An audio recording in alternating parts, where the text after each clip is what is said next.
좋으신 하나님, 순복음 기쁨 교회의 6월 넷째 주일 예배로 영광 올려드리게 하신 참으로 감사를 드립니다. 오늘도 본문 말씀 활짝 열어주옵시고 기름 부어주시니 감사를 드립니다. 성령 하나님 바람같이 불같이 생수같이 임하심을 감사드리며 나사렛 예수 그리스도의 이름으로 기도드리옵나이다. 은혜 받으실 하나님의 말씀은 욥기 38장 4절로 6절 말씀입니다. 욥기 38장 4절로 6절입니다. 내가 땅에 기초를 놓을 때 내가 어디 있었느냐? 내가 깨달아 알았거든 말할지니라. 누가 그 도량을 정하였었는지, 누가 그 전승을 그 위에 띄었었는지 내가 아느냐?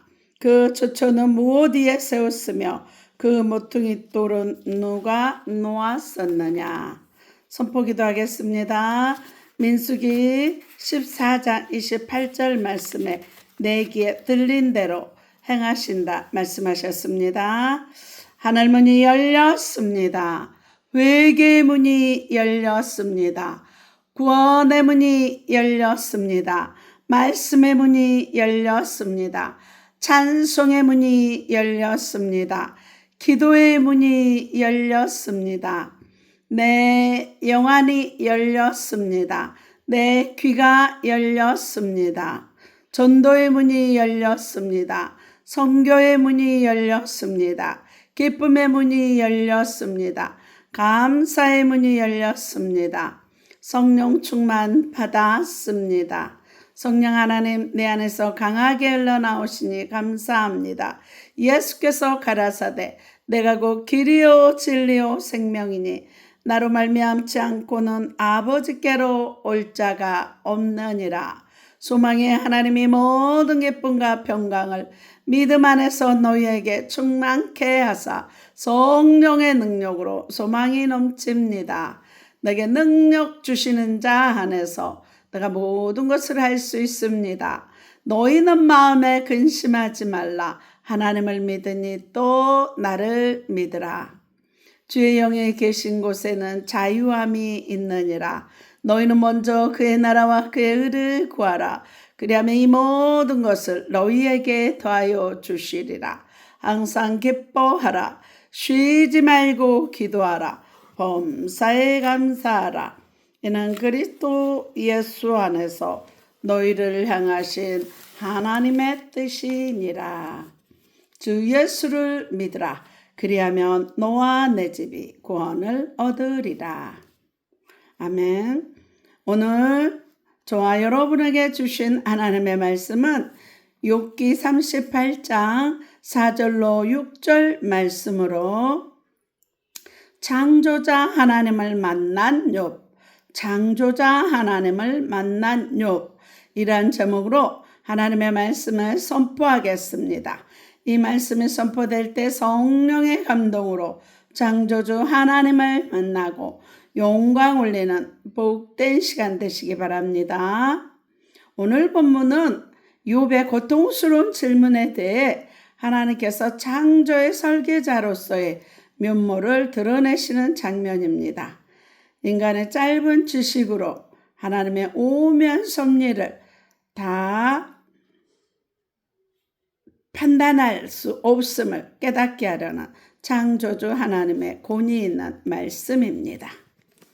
폭풍 가운데서 나타나신 하나님께서 욥에게 제일 먼저 하신 말씀입니다. 욥기 38장 1절로 3절 말씀을 다 같이 읽겠습니다. 때에 야훼께서 폭풍 가운데로서 욥에게 말씀하여 가라사대 무지한 말로 이치를 어둡게 하는 자가 누구냐? 너는 대장부처럼 허리를 묶고 내가 내게 묻는 것을 대답할지니라. 이렇게 말씀합니다. 내가 스스로 의롭다고 말하는데 과연 내가 그토록 의롭고 대단하다면 대장부처럼 허리를 묶고 지금부터 내가 묻는 것에 대답해 보라 하십니다. 이어서 4절부터 6절 말씀을 다 같이 읽겠습니다. 내가 땅에 기초를 놓을 때 내가 어디 있었느냐? 내가 깨달아 알았거든 말할지니라. 누가 그 도량을 정하였었는지, 누가 그 존승을 그 위에 띄었었는지 내가 아느냐. 그 주초는 무엇이에 세웠으며 그 모퉁이 돌은 누가 놓았었느냐. 이렇게 말씀합니다. 이는 지구가 우주 공간에 어떻게 떠 있는지를 묻는 것입니다. 땅에 기초를 놓을 때 내가 어디 있었느냐? 누가 그 크기를 정하였느냐? 지구의 주초는 무엇 위에 세웠으며 그 모퉁이 돌은 누가 놓았느냐? 알거든 대답하라는 것입니다. 쉽게 말하면 하나님께서 지구를 창조하실 때 내가 그곳에 있어 벽돌 한 장이라도 쌓았느냐는 것입니다. 이처럼 하나님은 이 질문을 통해 태초에 땅의 기초를 놓으신 분이 야외 하나님이신 것을 기억하게 하셨습니다. 8절로 11절 말씀을 다 같이 읽겠습니다. 바닷물이 태에서 나온 같이 넘쳐 흐를 때 문으로 그것을 막는 자가 누구냐? 그때 내가 구름으로 그 의복을 만들고 흑암으로 그 강보를 만들고 계안을 정하여 문과 빗장을 베풀고 이르기를 내가 여기까지 오고 넘어가지 못하리니 내 교만한 물결이 여기 그칠지니라 하였었노라. 이렇게 말씀합니다. 하나님의 이 수수께끼 같은 바다의 신비에 대해 유백에 말씀하셨습니다.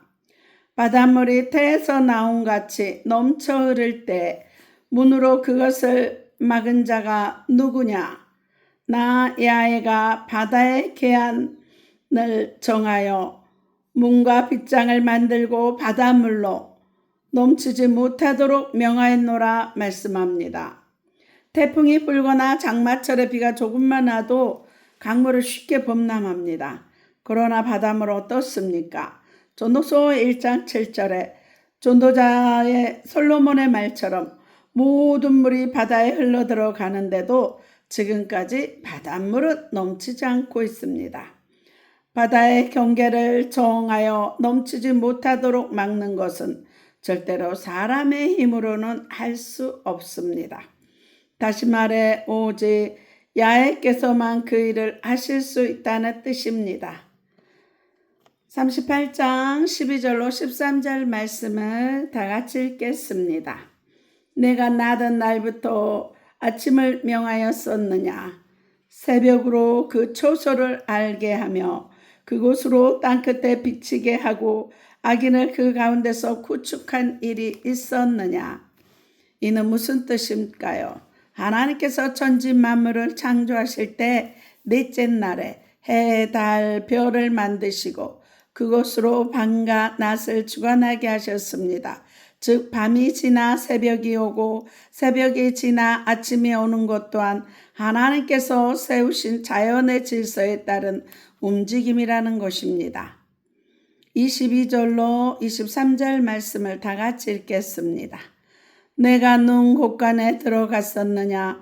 우박 창고를 보았느냐? 내가 환난 때와 전쟁과 격투의 날을 위하여 이것을 저축하였노라. 이렇게 말씀합니다. 내가 눈 곳간에 들어갔었느냐? 우박 창고를 보았느냐라고 하십니다. 그러면서 이는 하나님께서 환난의 때와 전쟁과 격투의 날을 위하여 저축한 것이라고 말씀하십니다. 이것이 과연 사실일까요? 요한계시록 8장 7절 말씀을 다 같이 읽겠습니다. 첫째 천사가 나팔을 부니 피 섞인 우박과 불이 나서 땅에 쏟아지매 땅의 3분의 1이 타서 쌓이고 수목의 3분의 1도 타서 쌓이고 각종 푸른 풀도 타서 쌓이더라. 이렇게 말씀합니다. 요한계시록에는 7인가 7나팔과 7대접이 나옵니다. 이때 7나팔은 세상 끝에 있을 환난을 뜻합니다. 그 환난의 날에 하나님께서 피 섞인 우박과 불을 땅에 쏟으신다는 것입니다.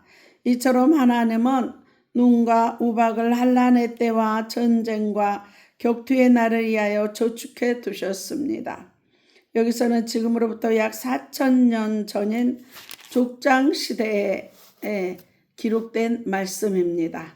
그 까마득한 옛날부터 하나님은 마지막 환란의 때를 위하여 우박의 창고를 준비하고 계셨습니다. 욥기 38장 24절로 30절 말씀을 다 같이 읽겠습니다. 광명이 어느 길로 말미암아 뻗치며 동풍이 어느 길로 말미암아 땅에 흩어지느냐. 누가 폭우를 위하여 길을 내었으며 우레의 번갯길을 내었으며 사람 없는 땅에 사람 없는 광야에 비를 내리고 황무하고 공허한 토지를 축축하게 하고 연한 풀이 나게 하겠느냐. 비가 아비가 있느냐. 이슬방울은 누가 낳았느냐.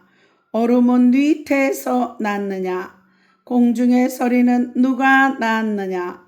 물이 돌같이 굳어지고 해면이 어느니라. 이렇게 말씀합니다. 광명과 동풍이 어느 길에서 와서 어떤 길을 통해 어디로 가는지, 누가 폭우와 우레의 번갯길을 내었는지 아느냐. 사람이 없는 광야에 누가 비를 내려 그 땅을 적시고 풀이 나게 하였느냐. 비와 이슬과 얼음과 공중의 소리를 누가 지었느냐. 이 물이 돌같이 굳어지는지 아느냐. 알거든 대답하라는 것입니다. 이 모든 대자연의 신비 역시 야훼 하나님께서 행하시는 일이라는 것입니다. 욥기 38장 31절로 33절 말씀을 다 같이 읽겠습니다. 내가 묘성을 메어 떨기되게 하겠느냐. 삼성의 띠를 풀겠느냐. 내가 12궁성을 때를 따라 이끌어내겠느냐. 북두성과 그 속한 별들을 인도하겠느냐. 내가 하늘의 법도를 아느냐. 하늘로 그 권능을 땅에 베풀게 하겠느냐. 이렇게 말씀합니다. 욥아, 내가 하늘의 도를 아느냐. 수성, 금성, 지구, 화성, 목성, 토성, 천왕성, 해양성의 8개의 행성과 별자리들을 누가 정하였으며 이들이 서로 부딪히지 않도록 인도하는 자가 누구인지 알거든 대답해 보라는 것입니다. 만약 태양계 행성들이 그 궤도를 조금만 벗어나도 우주의 별들은 서로 부딪혀 엄청난 별들의 전쟁이 일어날 것입니다. 그런데 아직까지 이 같은 일이 없는 것은 하늘의 법도를 하나님께서 정하시고 운행하시기 때문입니다. 욥기 38장 39절로 41절 말씀을 다 같이 읽겠습니다. 내가 암사자를 위하여 식물을 사냥하겠느냐. 젊은 사자의 식량을 채우겠느냐. 그것들이 굴에 엎드리며 살림에 누워서 기다리는 때이니라. 까마귀 새끼가 하나님을 향하여 부르짖으며 먹을 것이 없어서 오락가락할 때 그것을 위하여 먹을 것을 예비하는 자가 누구냐 말씀합니다. 암사자, 젊은 사자, 까마귀 새끼에 먹을 것을 예비하시는 자가 누구냐. 욥아, 내가 알거든 대답해보라 하십니다. 암사자에게 까마귀에 이르기까지 야생동물 하나하나를 위해 먹을 것을 예비하고 주관하시는 분도 바로 하나님이시라는 것입니다. 욥을 향한 하나님의 질문은 38장에 이어서 39장에서도 계속됩니다. 그렇다면 이 질문들을 통해 하나님께서 말씀하시고자 하신 것이 무엇입니까? 한마디로 하나님은 어떤 분이신가를 가르치고 하나님 앞에 사람은 어떤 존재인가를 깨닫게 하기 위함입니다. 사실 하나님을 만나고 난 후에 욥의 고백이 욥기 42장 2절로 3절 말씀을 다 같이 읽겠습니다. 주께서는 무소불능하시오며 무슨 경영이든지 못 이루실 것이 없는 줄 아오니 무지한 말로 이치를 가리우는 자가 누구니까. 내가 스스로 깨달을 수 없는 일을 말하였고 스스로 알 수 없고 헤아리기 어려운 일을 말하였나이다. 이렇게 말씀합니다. 욥은 하나님께서 던지신 많은 질문 안에 하나도 답을 하지 못했습니다. 오직 욥은 그 질문을 통해 하나님은 무슨 경영이든지 못하실 것이 없는 전지전능하신 분이며 우주 만물을 창조하시고 그 모든 것들을 주관하시는 실로 광대한 능력을 가지신 분을 깨달았습니다. 그리고 하나님이 어떤 분인가에 대한 깨달음은 지난날 의로움을 주장했던 자신의 과거의 모습이 하나님 앞에 얼마나 무지한 행동이었는가를 깨닫게 했던 것입니다. 아침에 강명을 한치도 길게 할 수 없고 바닷물의 넘침 앞에 철저히 무기력한 인간이 전지전능하시고 절대 주권을 가지신 하나님 앞에 그 무슨 할 말이 있겠습니까? 하나님 앞에는 인간의 지식도 능력도 의로움도 무의할 뿐입니다. 그래서 욥은 하나님의 말씀을 들을수록 자신의 무지를 깨닫게 되었고 하나님이 어떤 분이신가를 알고서는 더 이상 아무 말도 하지 못했던 것입니다. 이런 욥의 깨달음은 5절 6절에도 잘 나타나 있습니다. 42장 5절로 6절 말씀을 다 같이 읽겠습니다. 내가 주께 대하여 귀로 듣기만 하여 쌌더니 이제는 눈으로 주를 배움나이다. 그러므로 내가 스스로 화나고 티끌과 제 가운데서 회개하나이다. 이렇게 말씀합니다. 욥은 누구보다도 하나님을 잘 안다고 생각했습니다. 그런데 지난날 자신이 하나님을 알았던 것은 귀로 듣는 것에 불과했고 이제는 눈으로 하나님을 직접 보는 것처럼 깊이 알게 됐다고 고백합니다. 그리고 지난날 하나님 앞에 의로움을 주장했던 자신의 모습을 스스로 한탄하고 회개하였습니다. 이는 무엇을 말합니까? 하나님을 더 깊이 알면 알수록 하나님 앞에 겸손할 수밖에 없다는 것입니다. 하나님이 어떤 분인가를 알지 못했을 때 그분 앞에 원망하고 불평할 수 있습니다. 그러나 하나님이 어떤 분이신가, 즉 그분의 전지전능하심을 알게 되면 그분 앞에 겸손할 수밖에 없고 더 나아가 경외하게 될 것입니다. 그러므로 마음을 다하고 성품을 다하여 하나님을 섬기기에 우리가 먼저 해야 할 일은 힘써 야훼를 아는 것입니다. 지금 이 순간 우리의 마음 한구석에 아직도 자신의 의를 내세우고 하나님을 향해 원망과 불평하는 마음이 있지는 않습니까? 그렇다면 내가 땅에 기초를 놓을 때 내가 어디 있었느냐는 하나님의 질문을 다시 한번 새겨보시기 바랍니다. 그리고 절대적인 주님의 주권과 능력을 깊이 묵상하시고 그 하나님 앞에 자신의 존재를 한번 떠올려 보시기 바랍니다. 우리가 할 수 있는 일이라고는 그저 감사하고 찬양하는 일밖에 없음을 깨닫게 될 것입니다. 욥은 세상에서 그만한 믿음을 가진 자가 없다며 하나님으로부터 그의 신앙을 인정받은 사람이었습니다. 그런데도 그런 욥도 자기에게 환난과 고난이 오자 자신의 의를 드러내었습니다. 욥도 그러했는데 저와 여러분 어떻게 했습니까? 그렇다면 우리는 어떻게 해야 될까요? 다시 한번 말하지만 그토록 자신의 의를 주장하던 욥이 내가 무지한 말로 이치를 가리었다고 티끌과 제 가운데 회개할 수밖에 없었던 것은 그가 하나님의 질문들을 통해 천재 만물을 창조하시고 친히 주관하시는 하나님이 전지전능하신 능력을 깨닫고 그분 앞에 자신이 어떤 존재인가를 깨달았기 때문입니다. 저와 여러분도 하나님 앞에 겸손한 모습으로 마치 무익한 종과 같이 마음을 다하고 성품을 다하고 힘을 다하여 야훼 하나님을 섬기기 위해서는 먼저 하나님이 어떤 분이신가를 알고 힘써야 합니다. 그래서 호세아 4장 6절에서는 내 백성이 지식이 없으므로 망하는도다 말씀하시고 호세아 6장 3절에서는 우리가 야훼를 알자 힘써 야훼를 알자라고 권면하고 있습니다. 그러나 이것은 호세아 선지자의 권면이기에 앞서 야훼 하나님의 명령입니다. 그러므로 항상 하나님을 아는 일에 최선을 다하여 늘 말씀을 가까이 하고 기도로 깨어있어 하나님을 더 깊이 알아가시기 바랍니다. 그리할 때 그분 앞에 우리의 모습을 알게 되고 우리에게 어떤 어려움과 고통이 찾아와도 하나님을 향해 원망하지 않고 더 겸손히 주님을 섬길 수 있을 것입니다. 예수님은 말씀이 육신이 되어 오셨습니다. 왜 오셨습니까? 마가복음 10장 45절 인자의 온 것은 섬김을 받으려 함이 아니라 친히 섬기려 하고 목숨을 많은 사람의 대속물로 주러 오려 하셨습니다.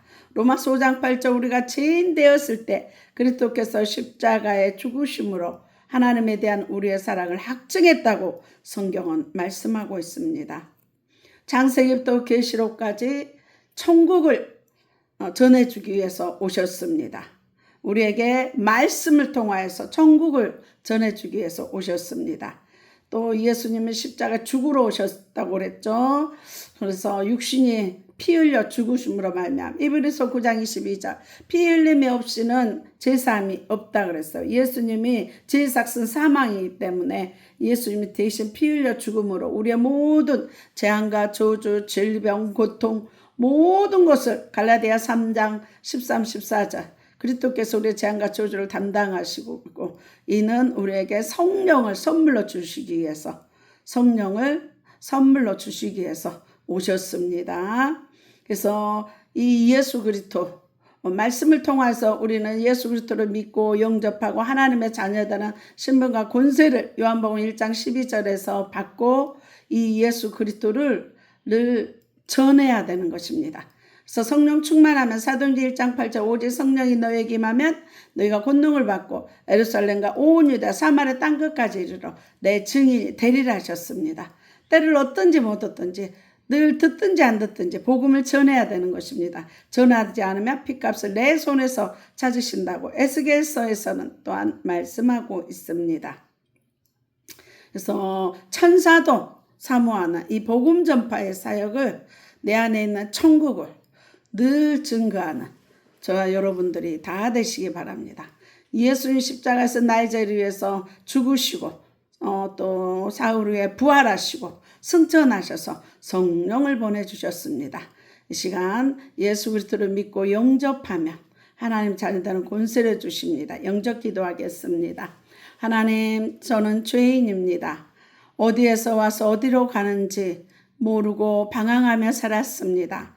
이제는 예수님이 나의 죄를 위해서 십자가에 못 박혀 피 흘려주신 그리스도임을 믿고 영접합니다. 세상 끝날까지 예수님만을 믿고 살겠습니다. 십자가로 나의 모든 죄를 감당하신 예수 그리스도를 나의 구주 나의 하나님으로 모셔드립니다.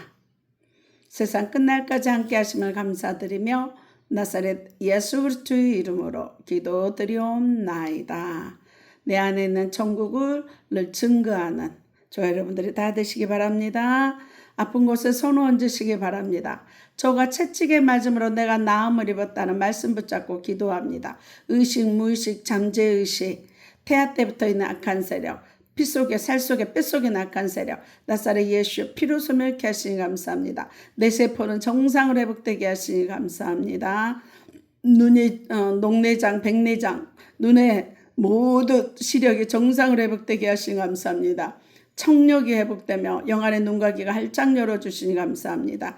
코와 입 모든 기능들이 정상으로 회복되게 하시니 감사합니다. 이빨도 튼튼하게 하시니 감사합니다. 목과 오십경과 허리와 무릎 모든 통증들 나사렛 예수 피로 소멸케 하시니 감사합니다. 각종 암은 예수 피로 소멸케 하시니 감사합니다. 지방간 모든 간 기능이 정상으로 회복되게 하시니 감사합니다. 심장, 신장, 폐, 소장, 대장, 췌장, 위, 장 모든 기관들이 정상으로 회복되게 하시니 감사합니다. 제 기능을 발휘하게 하시니 감사를 드립니다. 전립선, 방광염, 나사렛 예수 피로 소멸케 하시니 감사합니다. 피부병, 아버지 나사렛 예수 피로 소멸케 하시니 감사합니다. 비염, 나사렛 예수 피로 소멸케 하시니 감사합니다. 갑상선 결절 모든 연약한 부분들 깨끗게 하시니 감사합니다. 성령 충만하여 사명 감당할 수 있도록 지혜와 총명을 더하여 주심을 감사드리며 나사렛 예수 그리스도의 이름으로 기도드리옵나이다. 애물 기도입니다. 십자가로 가난과 저주를 담당하신 하나님 모두 쓸 것을 채우시니 감사드립니다. 드려진 애물 위에 1000배를 더하심을 감사드리며 나사렛 예수 그리스도의 이름으로 기도드리옵나이다. 하늘에 계신 우리 아버지여, 이름이 거룩히 여김을 받으시오며 나라의 마옵시며 뜻이 하늘에서 이룬 것 같이 땅에서도 이루어지이다. 오늘날 우리에게 일용할 양식을 주옵시고 우리가 우리에게 죄 지은 자를 사하여 준 것 같이 우리 죄를 사하여 주옵시고 우리를 시험에 들게 하지 마옵시고 다만 악에서 구하옵소서. 대개 나라와 권세와 영광이 아버지께 영원히 싸움나이다. 축도로 예배를 마치겠습니다. 이제는 우리 주 예수 그리스도의 은혜와 하나님의 사랑과 성령님의 교통하심이 아프리카 가나안 교회와 진도 소망 교회와 울릉 소망 기도원과 인천 소망 교회와 안평 기쁨 기도원과 강화 임마누엘 기도원과 서울 주사랑 교회와 강주 그리스도 힐링 교회와 강주 에베네셀 교회와 서울 창동 교회와 방송을 듣는 모든 교회와 가정과 자녀 사업장에 온 세계 위에 이 나라 이 민족 위에 지금부터 영원토록 함께 있을지어다. 하나님 앞에 영광의 박수 올려드립니다. 늘 성령 충만하시고 강건하시기 바랍니다. 안녕히 계십시오.